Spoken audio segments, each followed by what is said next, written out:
So, what do I personally think about iPhones, my genetic, and possible risk of disease updates?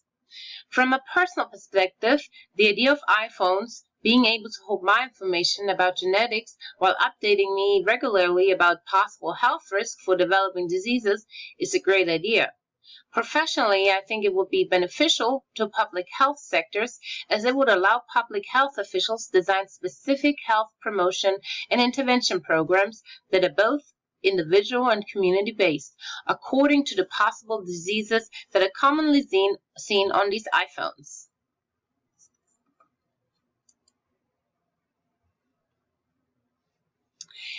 The benefits.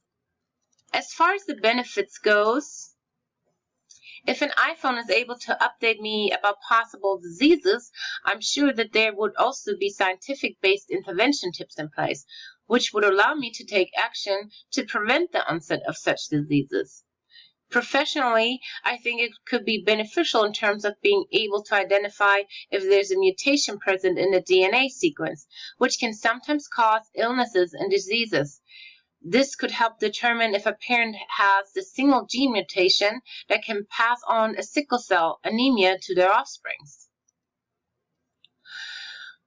What are some possible drawbacks to such possibility? The drawbacks of using an iPhone as my personal disease prevention update will be dangerous as well, since information will be stored on that iPhone. What would happen if I lose it and someone finds my phone? That person would be able to see all of this information about me. Professionally, I think it has to be this has to be very well thought through, as it would cause overcrowded waiting rooms, emergency rooms, as people would want to get checked out right away, the minute an update comes in.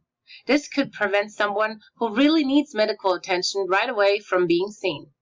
It could also lead to a decrease in the average of doctors and patient time, which is already short anyways.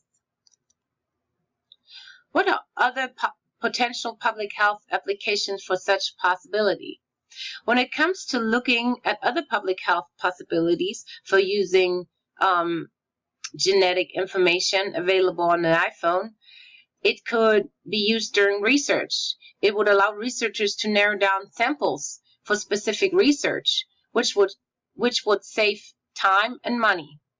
Furthermore, it would also help public health officials design better health intervention programs that will fit the need of a targeted group and may decrease or avoid diseases that cost the lives of 60 million Americans in 2016.